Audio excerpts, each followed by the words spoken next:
आज त्रेता का मध्यकाल है और भगवान शिव पार्वती के साथ अगस्त ऋषि, कुंभज ऋषि के आश्रम में राम कथा सुनने आ रहे हैं, राम कथा श्रवण करने आ रहे हैं। एक बार त्रेता जुग माही, शंभु गए कुंभज ऋषि पाही। संग सती जग जननी भवानी, पूज्य ऋषि अखिलेश्वरी जानी। एक बार त्रेता जुग माही, हो एक बार त्रेता जुग माही।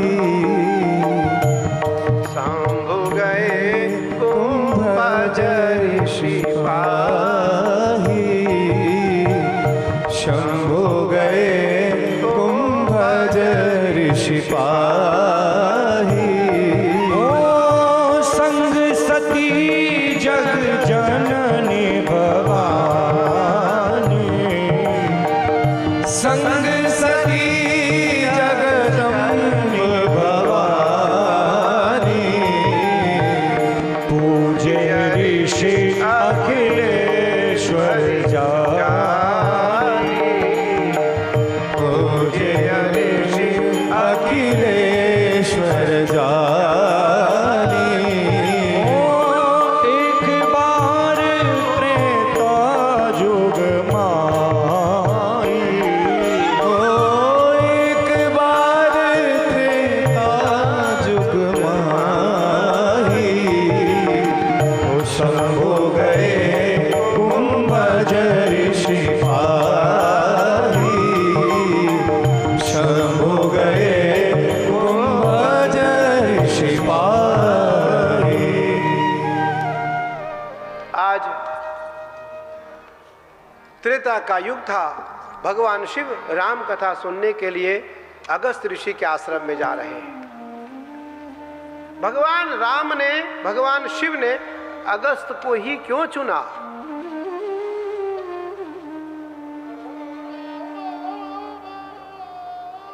इसलिए चुना कि अगस्त परा भक्ति के प्रचयिता हैं और अगस्त ऋषि का जन्म किसी मां के, किसी स्त्री के गर्भ से नहीं हुआ।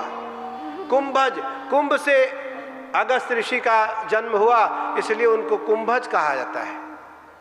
इसलिए उनका नाम कुंभज से जोड़ा गया, कुंभ से अर्थात घड़े से जोड़ा गया है। भगवान शिव आ रहे हैं, साथ में सती है। जब कुंभज ऋषि के आश्रम में भगवान शिव पहुंचे तो अगस्त ने भगवान शिव का पूजन किया, आरती उतारी, चरणामृत लिया और जब चरणोदक लेकर के भगवान शिव से आज्ञा मांग करके बैठने के लिए आज्ञा मांगी तो मैया के अंदर संदेह आ गया। अरे ये क्या कथा सुनाएगा? ये तो हमारे स्वामी का पूजन कर रहा है, हालांकि मेरी माई है, संदेह नहीं है। ये संदेह हम लोगों के लिए संकेत है कि कभी संदेह न करना, कभी संदेह न करना। माँ क्या संदेह करेगी कि माँ तो प्रथम जिमी बावरी को जो अपनावत नाथ, निरखत मोह सनेह बस, मातु स्नेह सकुचात। विनय पत्रिका में गोस्वामी जी ने लिखा कि मां प्रेम करते करते स्नेहित हो जाती है, मां के आंख भर आते हैं। मां जब अपने संतान को, अपने पुत्र को देखती है तो मां का भाव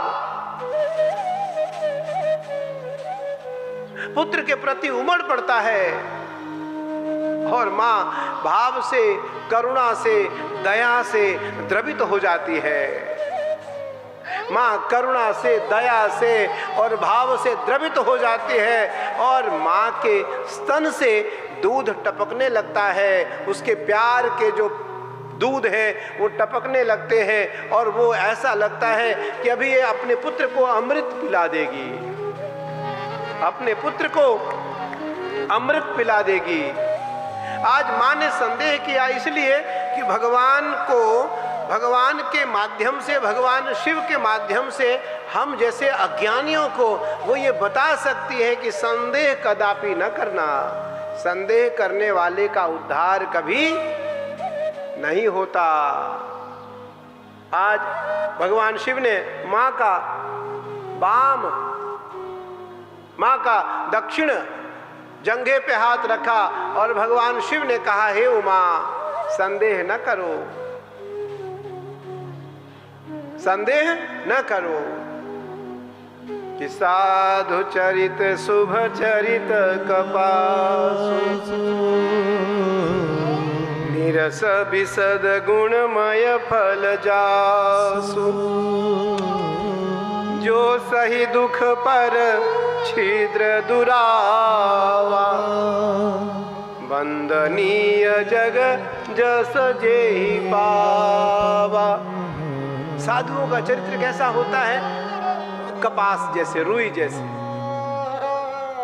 अग्नि के पास ले जाओ तो एक पल में जल जाएगा। किसी महापुरुष ने कहा, संत हृदय नवनीत समाना, कि संत हृदय नवनीत समाना, संत हृदय नवनीत समाना, संत हृदय नवनीत समाना, संत हृदय नवनीत समाना, संत हृदय नवनीत समाना, संत हृदय नवनीत समाना। कहा कविन पर कहीं न जाना, कहा कविन पर कहीं न जाना, कहा कविन पर कहीं न जाना, कहा कविन पर कहीं न जाना। निज परिताप द्रवई नवनीता, निज परिताप द्रवई नवनीता, पर सुख द्रवई संत सुपुनीता, पर सुख द्रवई संत सुपुनीता। ओ संत हृदय नवनीत समाना, संत हृदय नवनीत समाना, संत हृदय नवनीत समाना।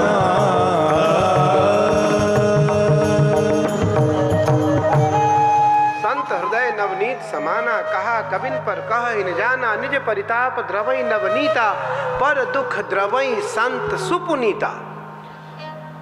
संतों का हृदय कैसा होता है? किसी ने कहा मक्खन जैसे, तो टिप्पणी करने वाले महापुरुष ने कहा नहीं नहीं, मक्खन जैसे नहीं, मक्खन को तो आग के पास लाओगे तो मक्खन पिघल जाएगा, फ्रिज के करीब ले जाओगे तो मक्खन कठोर हो जाएगा। साधुओं का चरित्र ऐसा नहीं होना चाहिए। फिर साधुओं का चरित्र कैसा होना चाहिए? दूसरों के दुख को देख करके साधु पिघल जाए। पर दुख द्रवई संत सुपुनीता, दूसरों के दुख को देख करके संत का हृदय द्रवित हो जाए। भगवान शिव ने कहा, हे उमा, ये परम साधु हैं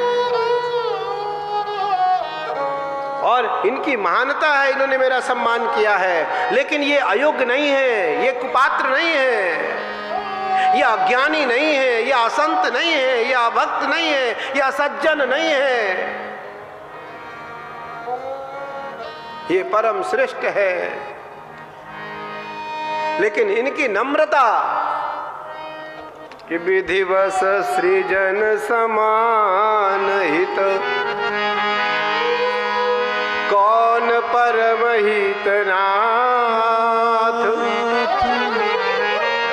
जिनहि बिलोकत अगाध भये,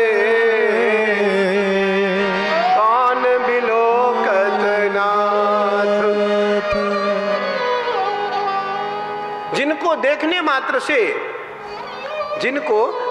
मात्र से असाधु साधु हो जाता है, जिनको देखने मात्र से लोचन भर आते हैं, नयन भरी लोचन, जिनको देखने मात्र से प्रसन्नता आ जाती है।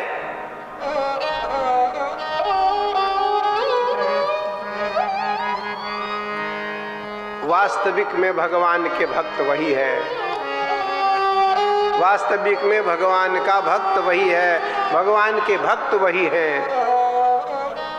राम कथा महादेव ने सुना और भगवान राम आज सीता को ढूंढ रहे हैं कि हे खग मृग हे मधुकर श्रेणी, हे खग हे मृग मधुकर श्रेणी, हे खग हे मृग मधुकर श्रेणी, हे खग हे मृग मधुकर श्रेणी, हे खग हे मृग मधुकर श्रेणी।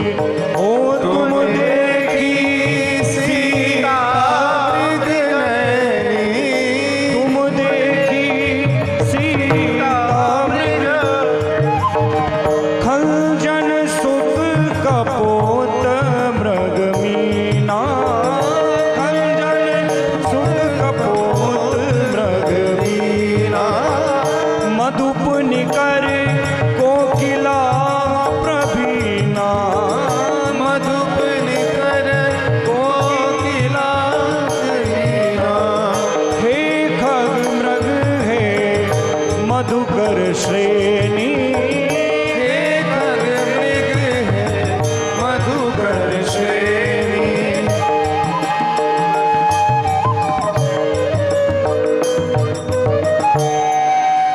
हे खग मृग हे मधुकर श्रेणी, तुम देखी सीता मृग नैनी।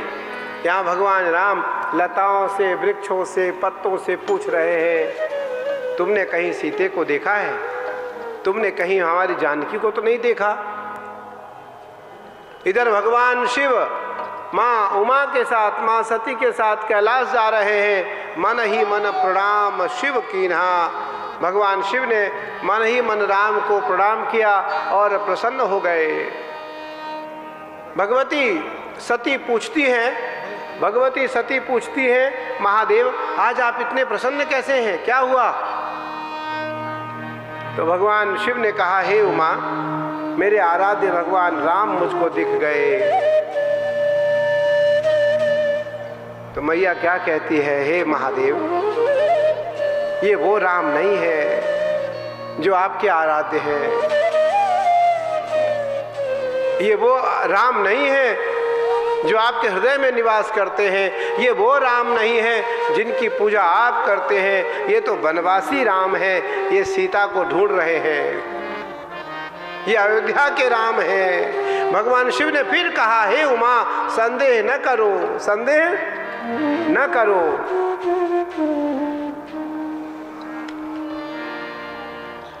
जब जा रहे थे तब तो सबने माँ का दर्जा दिया। संग सती जग जननी भवानी, पूजी ऋषि अखिलेश्वर जानी। सबने माँ माँ कह करके सभी देवी देवताओं ने, ऋषियों ने माँ को प्रणाम किया। लेकिन इस बार जाते समय केवल संग सती जग जननी सुहाए, आते समय तो सबने माँ को माँ कहा और जाते समय केवल संग सती। भगवान शिव के साथ सती जा रही है, माँ शब्द हट गया, माँ शब्द का संबोधन हटा। क्यों हटा? संदेह के कारण। भगवान शिव ने कहा, हे उमा, जा परीक्षा ले लो, अगर तुम्हें विश्वास नहीं है तो जा ही परीक्षा ले हो गुसाई, जाओ परीक्षा ले लो। तब तक मैं थोड़ा ध्यान करके, मैं ध्यान में परमात्मा भगवान राम का चिंतन कर लेता हूँ। भगवान शिव बट वृक्ष के नीचे बैठे ध्यान में चले गए। इधर माँ उमा, माँ सती ने सीता का वेश धारण किया और राम के समीप चली गई। भगवान राम ने दूर से ही प्रणाम किया, हे माँ, आप अकेले वन में भ्रमण कर रही हैं, वृषकेतु भगवान शिव नहीं साथ है, भगवान शिव साथ में नहीं है। माँ को बड़ा लज्जा आया और माँ झट से भागी, भगवान शिव के पास आई। भगवान शिव ने पूछा, हे उमा, तुमने परीक्षा ले लिया? माँ बोली कि हाँ हाँ, मैं परीक्षा ले ली, मैंने जैसा कहा था वैसा ही निकला, झूठ बोल दी। भगवान शिव ने पुनः ध्यान धर करके देखा तो देखा कि सती ने झूठ बोला है और माँ का रूप धारण किया है, माँ का रूप धारण किया है। अब सन्मुख आसन दीन तव, भगवान शिव ने सामने बिठाया। कहाँ वाम भाग में बैठती थी, अब सामने आ गई। सामने या तो शिष्य बैठता है या श्रोता बैठते हैं। अब महादेव ने सामने आसन दिया सती को। सती के मन में पुनः संदेह हुआ कि भगवान शिव ने मुझे सन्मुख आसन क्यों दिया, मैं तो भगवान शिव के बाएं भाग में बैठती थी। थोड़ी देर बाद भगवान शिव ने कहा, हे उमा, कैलाश चलो।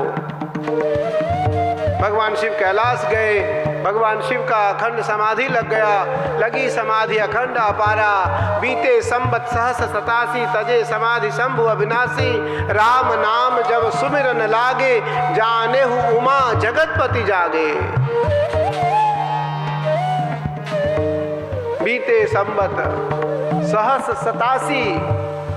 87,000 संबत भगवान शिव समाधि में चले गए। 87,000 संबत भगवान शिव समाधि में रहे। जब समाधि टूटी और राम नाम लिख निकला, राम नाम जब सुमिरन लागे, जाने हूँ उमा जगतपति जागे। भगवान शिव के मुखारविंद से जब राम राम राम निकला तो मैया दौड़ के आई, आओ सब आओ, नंदकेश्वर आओ, कार्तिक आओ, खड़ानन आओ, गणेश सब आओ। देखो भगवान शिव जग गए। भगवान शिव की जो ही आंखें खुली, सबने देखा आकाश मार्ग से सभी देवी देव, सभी देवता अपने गणों के साथ, अपने बच्चों, अपने परिवार के साथ सब हरिद्वार की ओर आ रहे हैं। सती पूछती है, महादेव ये कौन लोग हैं, कहाँ जा रहे हैं ये? तो भगवान शिव ने कहा, हे उमा, तुम्हारे पिता दक्ष प्रजापति ने, दक्ष का अर्थ होता है कुशल, प्रजापति का अर्थ होता है कुशलता से प्रजा का पालन करने वाला। तुम्हारे पिता ने एक विशाल यज्ञ रखा है, उस यज्ञ में सब देवी देवताओं को आमंत्रित किया है, वहां सब जा रहे हैं। बोले आप? बोले मुझसे तुम्हारे पिता द्वेष रखते हैं, मुझे निमंत्रण और आमंत्रण नहीं आया। मैया कहती है, मैं तो जाऊंगी। देखो, स्त्रियों को मायका बहुत पसंद है, सब छोड़ सकती हैं वो, क्षमा करना, मायका नहीं छोड़ सकती। भगवान शिव ने मना किया कि बिन बुलाए जात वहां हो उन तो सम्मान। हे सती, बिना बुलाए जा रही हो, तुम्हारा सम्मान नहीं होगा, आप न जाओ। नहीं मानती हैं। भगवान शिव से माँ कहती है, महादेव आप मेरे पिता के प्रति निरर्थक द्वेष रखते हैं और आप चाहते हैं कि मैं वहां ना जाऊं, पर मैं तो जाऊंगी।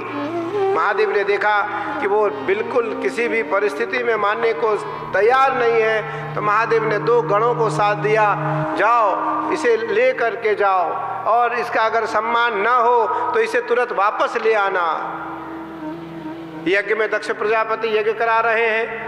यह दक्ष की धर्म पत्नी, दक्ष की सारी पुत्रियां यज्ञ में बैठी हुई हैं। महाराज भृगु आचार्यत्व कर रहे हैं और सती यज्ञ में आती है, दिव्य दरबार से प्रवेश की और सबने परिहास किया।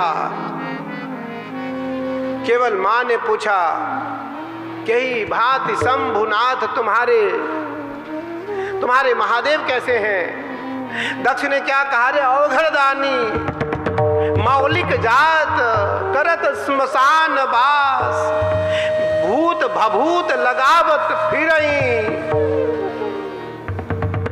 अरे कहीं भभूत लगा करके दिगंबर घूम रहा होगा वो, कहीं भांग पी करके मतवाले की तरह पड़ा होगा,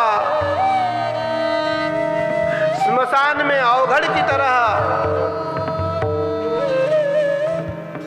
भूत और प्रेतनियों के साथ सहचरी के रूप में सेवा करवा रहा होगा। दक्ष प्रजापति की बात सुनकर के मां घबरा गई। मां ने कहा दक्ष बस, कि सुना हूं दक्ष जिमि भाग्य बस,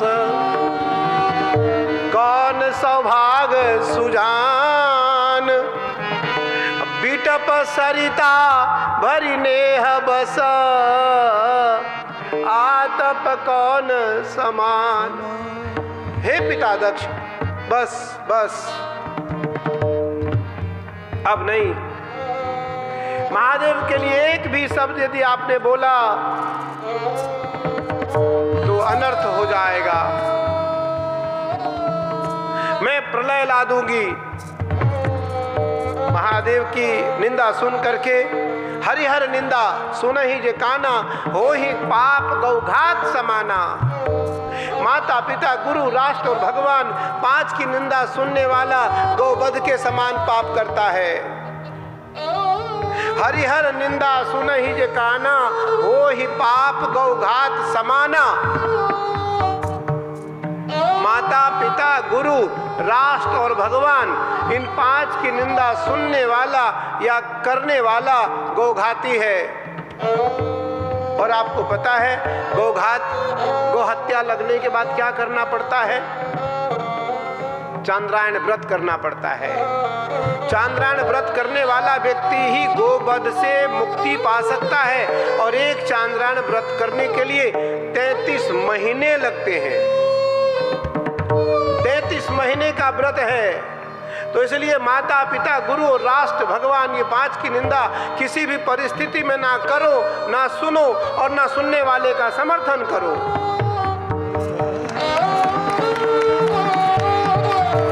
हरिहर निंदा सुनहि जे काना, हो ही पाप गौघात समाना। सती अपने कान को ढक लेती है, बस बस बस। और माँ जो है पद्मासन में बैठ करके जठराग्नि का आह्वान करती है और जठराग्नि में आग की गोला निकलता है और वह अग्नि में जल करके भगवती भस्म हो जाती है।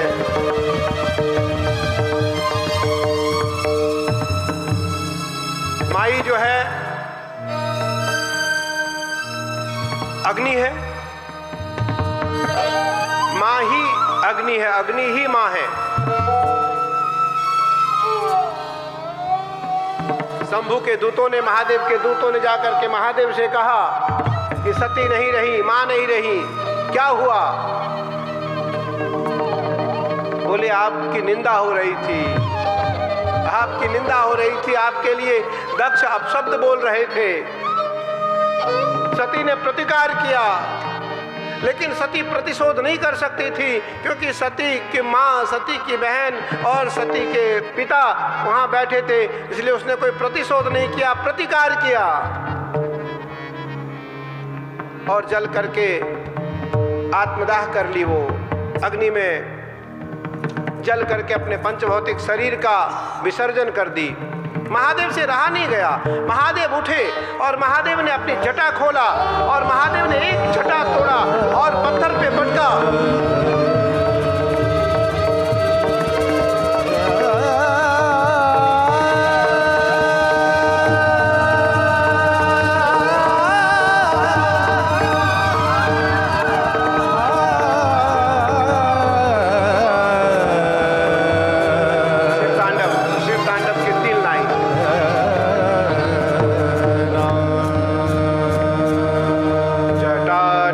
निगलच्चल प्रवाह पावितस्थले गलेवलं व्यलम्बितां भुजङ्गतुङ्गमालिकाम्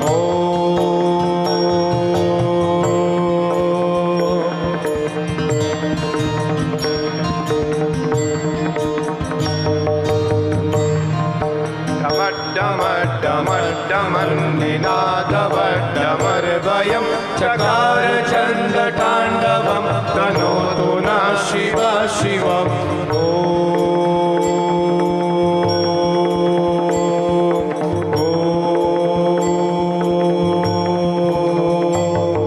जटकटाह सम्भ्रमं भ्रमन्निलिम्पनिर्झरि विलोलवीचिवल्लरि विराजमानमूर्धनि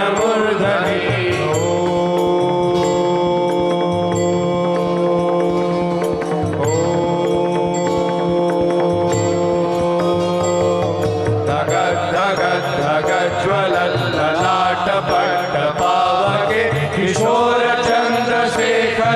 रति प्रदक्षिणं मम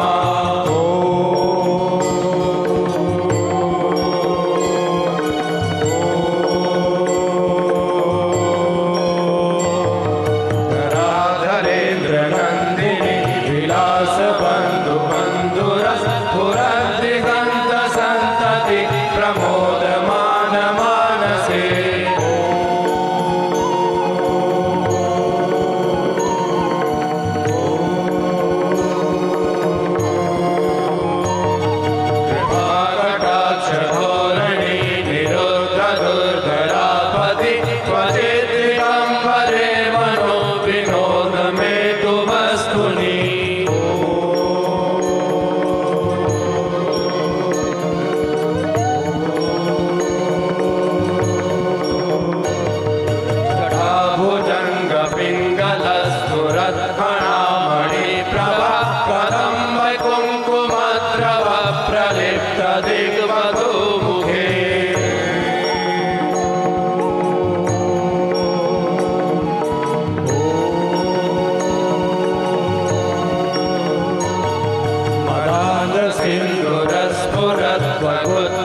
सिन्दुरस्फुरत्वगुत्तरीयमेदुरे मनोविनोदमद्भुतं विभर्तभूतवर्धरी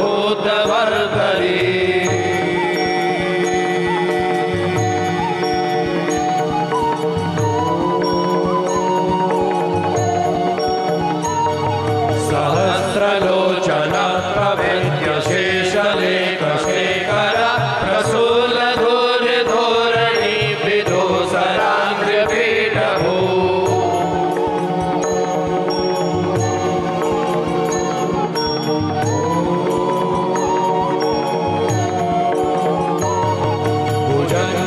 भुजङ्गराजमालया निबद्धजाटचूटिका श्रियैर्जिराय जायतां चकोरबन्धुशेखरा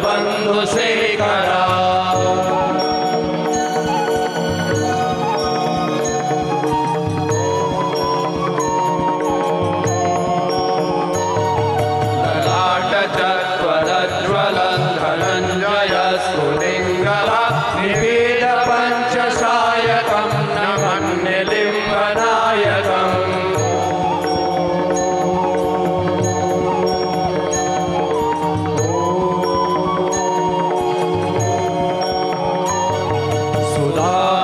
सुधामयूखलेखया विराजमानशेखरं महाकपालि सम्पदे शिरोजयालमस्तु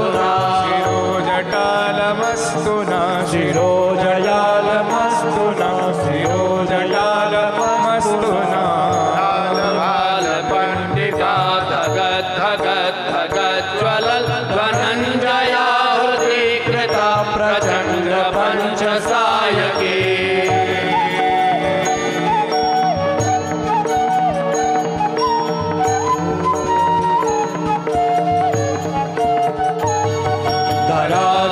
धराधरेन्द्रनन्दिनी कुचाग्रचित्रपत्रिका प्रकल्पनैकशिल्प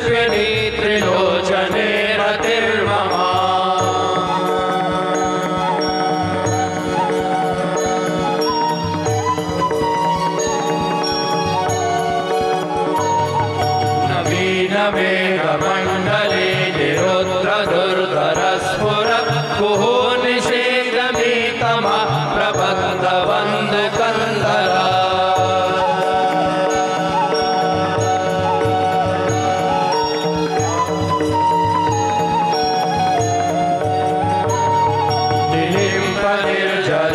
निर्जरीधरस्तनोतु कृत्तिसिन्धुरा कलानिहानबन्धुरा श्रियं जगद्धुरन्धरा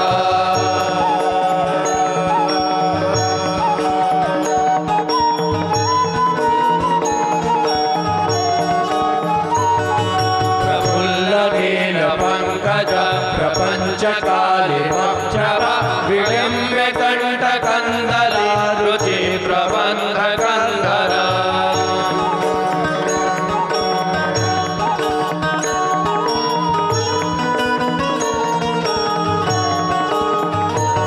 स्मरच्छिदं पुरच्छिदं भवच्छिदं मगच्छिदं गजच्छिदान्तकच्छिदं तमन्तकच्छिदं भजे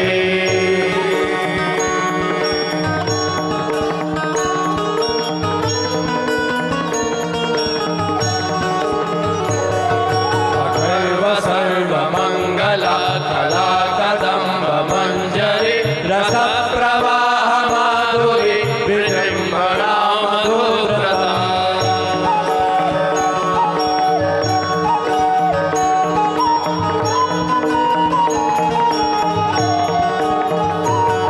स्वरान्तकं पुरान्तकं भवान्तकं मकान्तकं गदान्तकान्तकान्तकं तमन्तकान्तकं भजे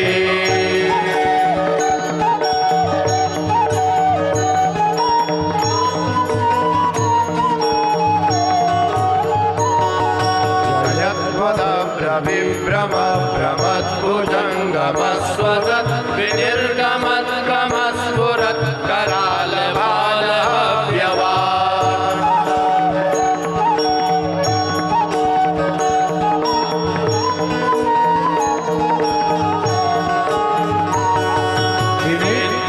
धिविध्वनन् मृदङ्गतुङ्गमङ्गल ध्वनिक्रम प्रवर्तिता प्रचण्डताण्डवा शिवा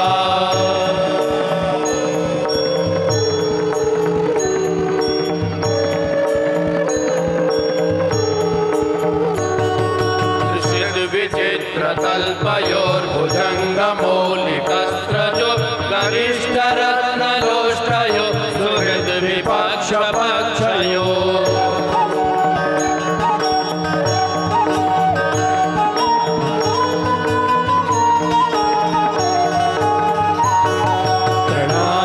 तृणारविन्दचक्षुषो प्रजामहे महेन्द्रयो समं प्रवर्तया तदा तदा शिवां भजाम्यहम्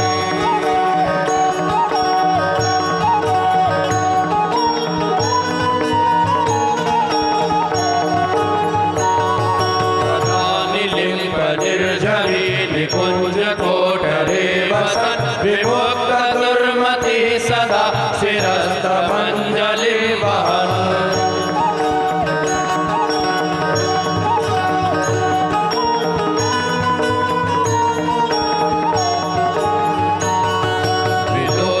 विलोललोललोचनो ललामभाललग्निका शिवेति मन्त्रमुच्चरन् तदा सुखी भवाम्यहम्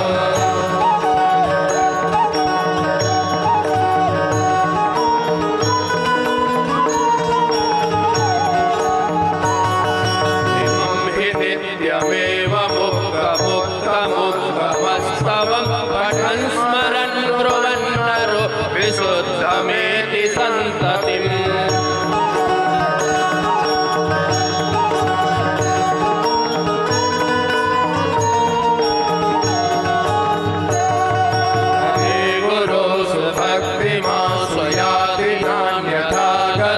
विमोहनं हि देहिनां सुशङ्करस्य चिन्तनं विमोहनं हि देहिनां सुशङ्करस्य चिन्तनं विमोहनं हि देहिनां सुशङ्करस्य चिन्तनं विमोहनं हि देहिनां सुशङ्करस्य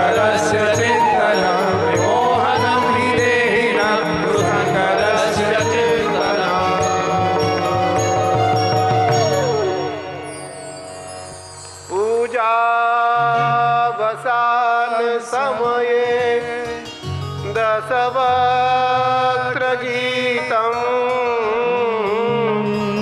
यशाम्भुपूजन परं पठति प्रदोषे तस्य स्थिरां रथगजेन्द्र तुरङ्गयुक्तां लक्ष्मीं सदैव सुमुखीं प्रददाति शम्भो।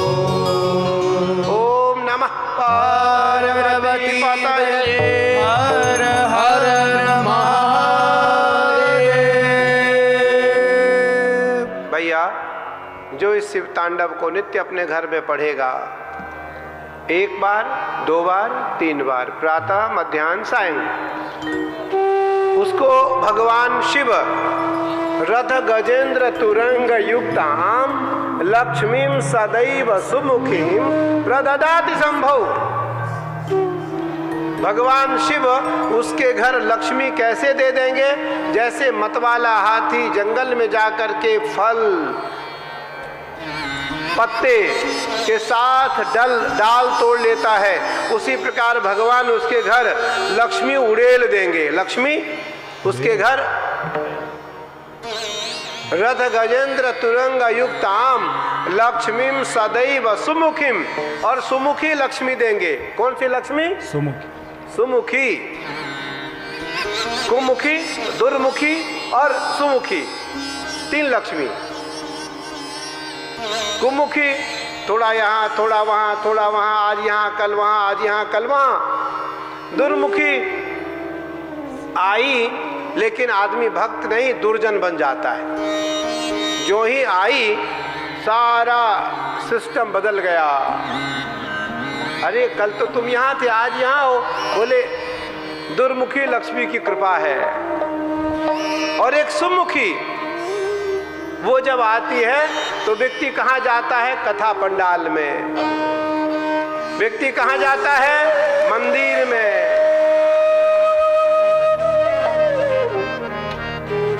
व्यक्ति कहाँ जाता है?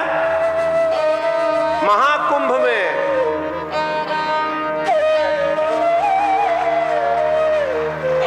आज भगवान शिव ने अपनी जटा पटकी, एक जटा तोड़ा और जटा पटक करके भगवान ने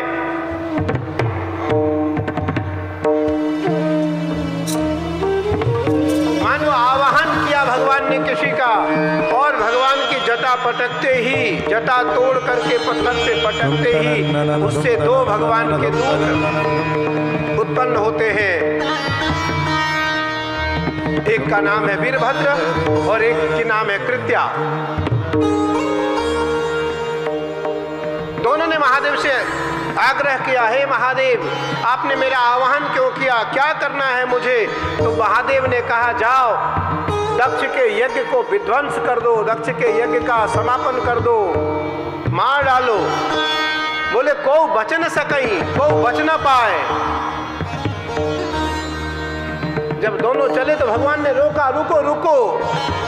बोले बधाऊ न विप्र, ब्राह्मणों को न मारना,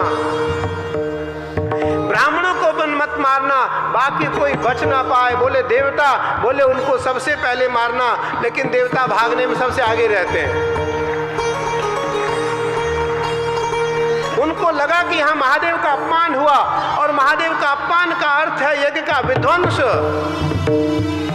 महाप्रलय आने वाला है और देवता सबके सब चले गए, केवल वहां आचार्य। देखो आचार्य का अर्थ गुरु, राजगुरु या राष्ट्रगुरु, देवगुरु, दैत्य गुरु। संसार आपका साथ छोड़ दे, माता पिता और गुरु ये तीन कभी साथ नहीं छोड़ते।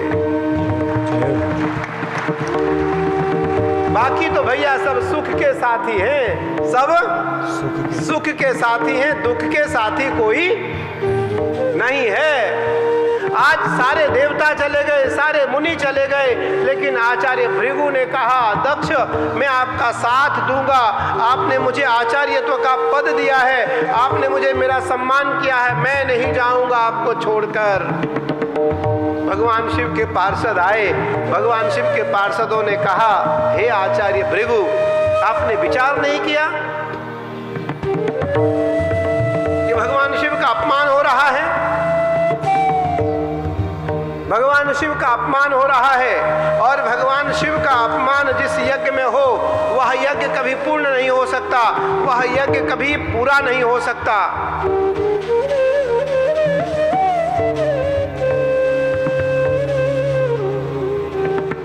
लेकिन भगवान ने कहा था आचार्य को मारना मत, लेकिन दंड जरूर देना, दंड जरूर देना, जिससे कि यह इसके ख्याल में, इसके मन में यह बात आ जाए कि भगवान शिव से विरोध करके यज्ञ संभव नहीं है पूर्ण करना। तो आचार्य की दाढ़ी उखाड़ ली शिवदूतों ने, दक्ष का सिर काट दिया, दक्ष के सिर को काट करके हवन कुंड में डाल दिया, सारे दक्ष सैनिक मारे गए, यज्ञ विध्वंस कर दिया गया।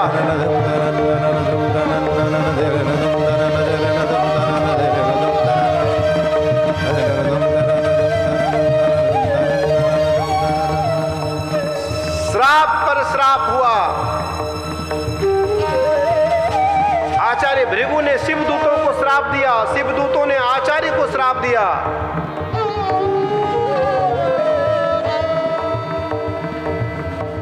भगवान शिव सारी लीला को देख रहे थे। ब्रह्मा के पुत्र दक्ष की यह हालात देख करके ब्रह्मा जी को दया आई, लेकिन ब्रह्मा जी का सामर्थ्य नहीं हुआ कि मैं महादेव से जाकर के कहूं कि आप यज्ञ संपन्न कराओ। भगवान विष्णु के पास गए, भगवान विष्णु को लेकर के सब गए महादेव के पास। महादेव जोर से हंसे, नारायण मुझे पता था आप आएंगे, लेकिन नारायण आप गए क्यों? मैं ब्रह्मा जी का तो मान सकता हूं, उनके पुत्र हैं, आप क्यों गए मेरे बिना? नारायण ने कहा भगवान क्या करूं, ब्रह्मा जी का आदेश था, मुझे जाना पड़ा, अब क्या करना है? बोले यज्ञ पूर्ण कराएं। भगवान तो दयालु हैं। हमारे आश्रम के बगल में भगवान आकर के बैठे नीलेश्वर पर्वत पर, नील पर्वत पर, और भगवान ने वहाँ से यज्ञ को देखा, यज्ञ को पूर्ण किया, यज्ञ को पूर्ण करवाया, और राजा दक्ष के शीश में बकरे का शीश लगवा करके यज्ञ को पूर्णाहुति दी। और उसी दिन से राजा दक्ष को यज कहा जाने लगा। यज का अर्थ होता है बकरा, यज्जा का अर्थ होता है जजाक्रतो दूरम उदेति देवंतु सुप्तस्य तथैवैति दूरंगमं ज्योतिघान ज्योतिरेकं तन्मे मनः शिव संकल्पमस्तु। जजा का अर्थ होता है ब्रह्मा, यज का मतलब होता है बकरा।